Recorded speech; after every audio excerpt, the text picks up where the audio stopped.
Kining atong ebanghelyo nag-summarize sa final instructions ni Jesus para sa iyang mga sumusunod. Labi na gyud sa 11 naman lang ni sila. 11 kay namatay mang usa, 11 ka apostoles. Nga na punan man to ni Mateas nahimo na sang 12. Iyang final instructions. Nya diri sa atong unang pagbasa sa unang bahin sa Act of the Apostles, gisulti diri ang elaborated instructions ni Jesus para nila. O ang unsa may sentro sa instruction nga panglakaw mo sa tibuok kalibutan, himua ang tanang tao nga akong tinun-an. Panglakaw, himua ang tanang tao nga akong tinun-an, unya bunyagi sila sa ngalan sa Amahan, sa Anak ug sa Espiritu Santo, nya dayon tudloi sila sa pagtuman sa tanan nga akong gisugo kaninyo. Lingiyay mong tupad ing nakatuman ka ani. Kaning upat ba? Nakatuman ka aning upat? Nagsigi ba kag lakaw sa tibuok kalibutan? Naningkamot ba ka nga ang tanang tao apil sugod sa imong pamilya hangtod sa imong mga silingan mahimong tinun-an ni Hesus? Napabunyaga na ba ang tanang tao sa imong nailhang tao? Nabunyaga na ba? O kaning katapusan, natudluan ba sila sa tanan nga gisugo ni Kristo? Kana mo'y problema. Lingian na sa dimong tupad. Unsay paborito ni mong sugo ni Kristo? Sa unsay paborito gid nimo? Way klaro. Kinsay nakasag-o pa dinhi sa 10 Commandments in proper order gikan sa first ngadto sa 10th commandment. Ta sa kamot. Usa ka buok. Onya, unsaon pagtudlo 10 commandments palandaan din amang gani mo kamao? Unsaon pagtudlo? Unsa may inyong gitudlo kasagaran? Unsaon pag-eskwela, unsaon pag-graduate nga naagyoy honor o karon ting graduation ra baron. Nya unsaon gyud pag pangitag trabaho kanang dako gyud sweldo nga makatukod og balay, maka-stable ka sa imong kuan. Kana na ang mga financial niya, unsaon pagpanguyab, unsaon pagpakig-sex, nga dili ka mabuntis, kana gitudlo nagmaayo. Unsaon pag-sex sa puro laki, unsaon pag-sex sa puro babae, kana gitudlo na sana. Ambot ka ang pari og madre, gitudloan ba sa kaana, no? Unsaon pagpangurakot dihas gobyerno, pangawat ana mga kwarta nga di ka masakpan. Unsaon pag-arrest ang senador. Unsaon. Daghan kita gitudlo nga balaod ra gyud sa tao pero gikalimtan nato ang balaod sa Ginoo. Ang sugo sa tao hapit tanan atong gimemorize pero ang sugo sa Ginoo dali kayong kalimtan. Kani manggong sugo sa Ginoo or the law of God, mao man gud ni siya ang supreme law. Parihabag punuan sa kahoy ba? Mo concentrate kag maayog atiman sa sanga, unya naputol na dieng punuan. Unsa may mahitabo? Wa toy kapuslanan ang sige nimo atiman sa sanga o sa mga dahon, wa man nimo bantay nga gigabas na dieng punuan. Putol naman di ito. Mahibaw lang ka, nganong nalaya maning dahon nga ako taning gisigihag bukbo, ang di malaya nga putol naman ang punuan, ana. Ang gitawag nato the trunk law, the supreme law is the divine law. Mao na ingos Kristo tudloi gid ang tanan kay mahug nga way kapuslanan kanang atong Philippine Constitution, kanang United Nations nga Constitution, kanang mga ICC ug unsa pa diha nga mga balaod nga ng World Trade nga balaod, mawa nay bili basta ang nagdaan ng maong mga balaura wa nay pagrespeto sa divine law. Kuha ang divine law, mukrampled ang tanang human laws. Muna, importante kay para ni Kristo nga tudluig yun ang tanan sa pagtumas balaod sa Ginoo. O unsa man ning balaod sa Ginoo, dili lang pagpalambo sa atong kalinaw, kalipay o kalambuan dinhis sa Pilipinas, dinhis kalibutan, kining divine law mo pasakani nato ngadto sa langit. Munang niingon diri sa atong unang pagbasa, hulata gid ninyo ang Espiritu Santo. Kay ang gahom sa Espiritu Santo mo'y mutudlo ninyo unsaon gyud nga matuman ang planos Ginoo. Nya sa atong ikaduhang pagbasa giklaro gid na pagsulti nga ang gahom nga nagpasakan ni Hesus ngadto sa langit ug nagpalingkod niya sa tuo sa Dios, maoras ang gahuma ang gihatag ngan hinato. Munang nakaingon si San Pablo, hinaot unta, nagampo ko nga masayod mo sa kalapad, kataas ug kadako nining maong gahom nga gihatag nato. Nya unsa mo na pagpalihok ang maong gahom? Kung magtuman tas balaod sa Ginoo. Gilingian na sa dimong tupad, ing na nagsigig lihok imong gahom. Na imong gahom baga sige glihok. Oy, kasagaran nato mahadlok dayos gahom si Yawa. Dali kay tang mahadlok sa gahom sa Yawa, nalimot ang anaa tay gahom sa Ginoo. Kita ba natay gahom sa Ginoo? Nya mahadlok lang taan ang gahom sa Yawa nga inferior man na siya sa gahom sa Ginoo.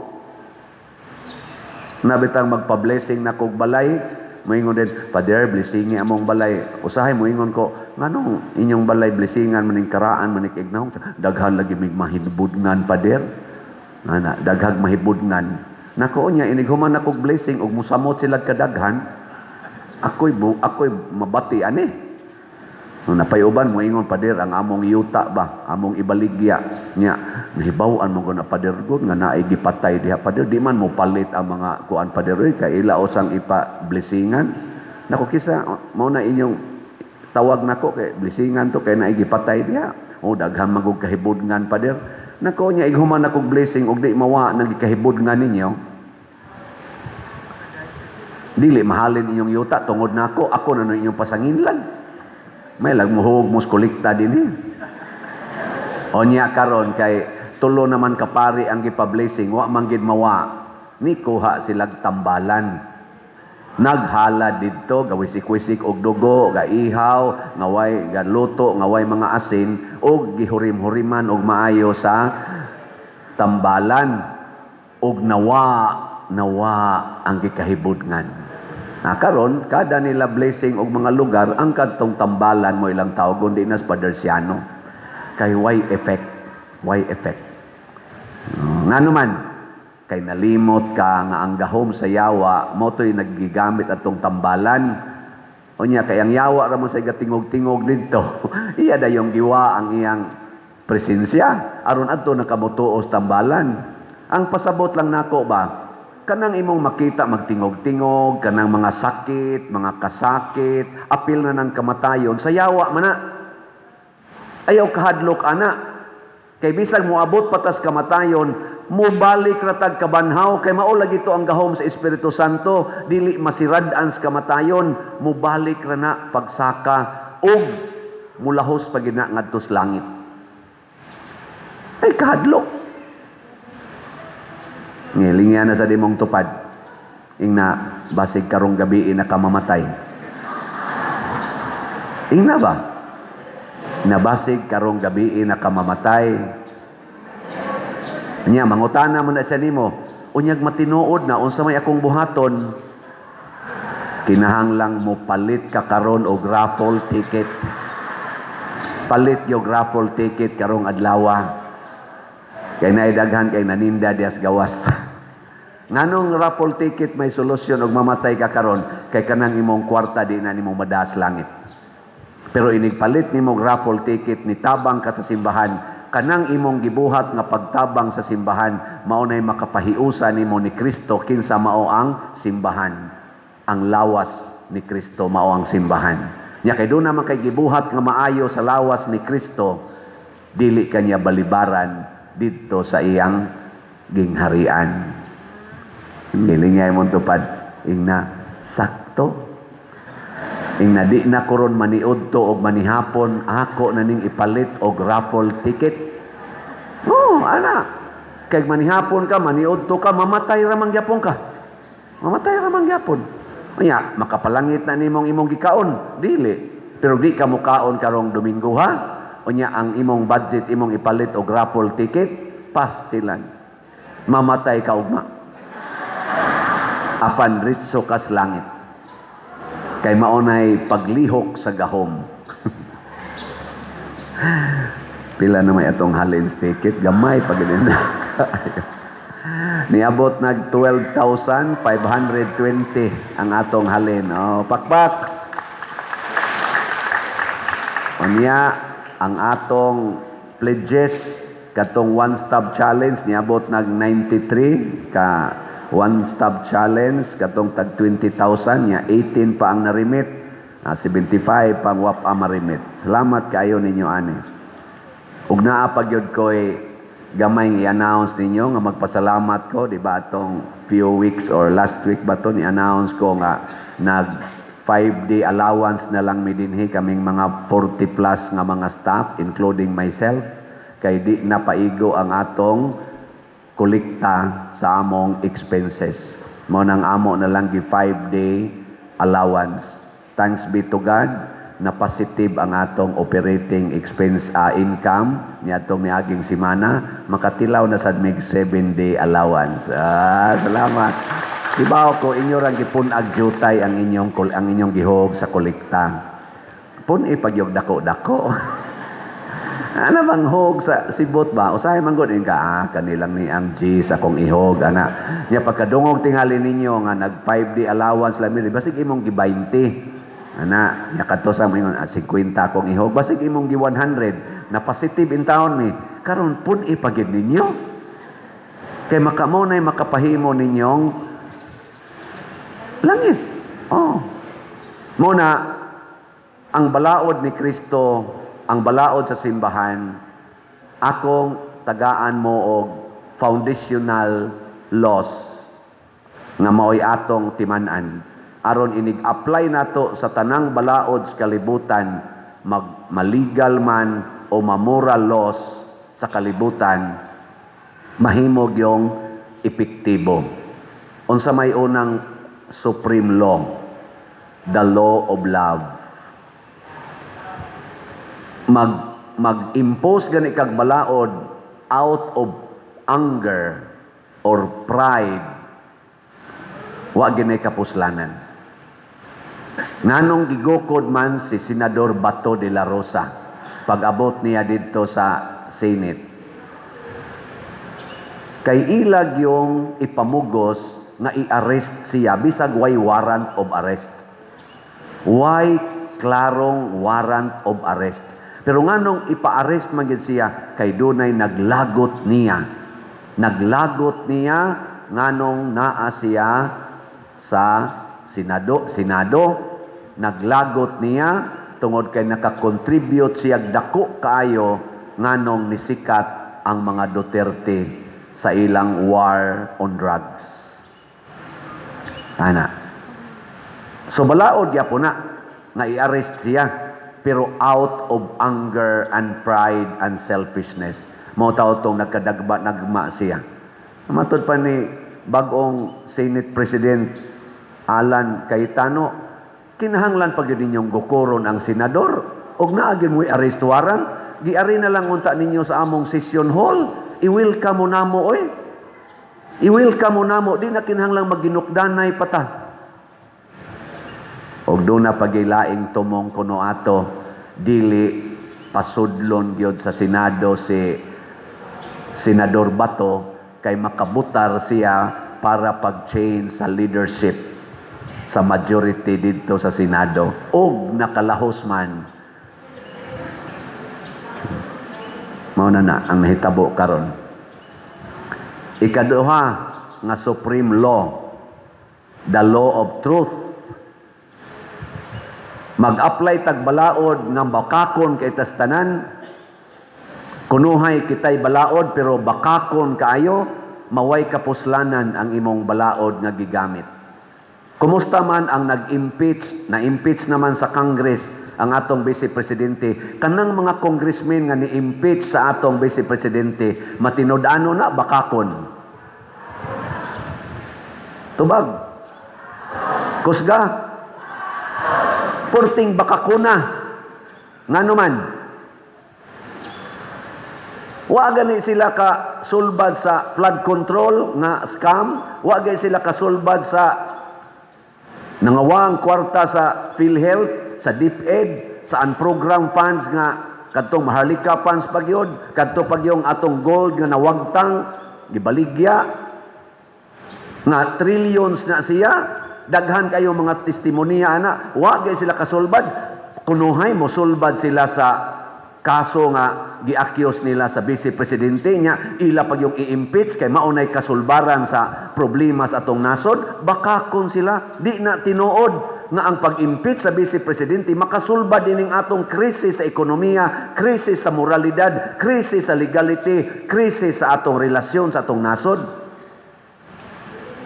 Di na kasulbad, pamakak na, di na tinuod. Pero kining maguba atong sound system, tinuod na kining atong sounds karon ilisana na gini kay 163 years na ning ato diring atong unsay nga ana sa titawag anang Dias Loyo kanang sa titawag na brad mixer oh option na ka ng 163 years di ka na mukoto igsagit nimo. So magpalit niya tag mahal-mahal ha or bag-o. Dako-dako ay tawag ho sa kulita. Kaya mag-ana mo kadaghan ang sobra nato sa ato operating expenses makapalit-palit kita. Ay palitan lang ng mga raffle tickets dahil makapalit ang bag-o ana nga sounds din ani mo karaat. No ana ha. Niya ang ikatulo nga supreme law nga akong ipaambit ninyo, the law of wisdom. Unsa man ang the law of wisdom? Kana bang makahibaw ka unsay gustos Ginoo? Lahi na siya sa law of knowledge. Ang law of knowledge is limited. The law of wisdom is to know the whole truth. Dili na nakinahanglang eskwelahan ang wisdom. Mo na sila si St. Peter, sila mga kauban, mga unang mga apostoles.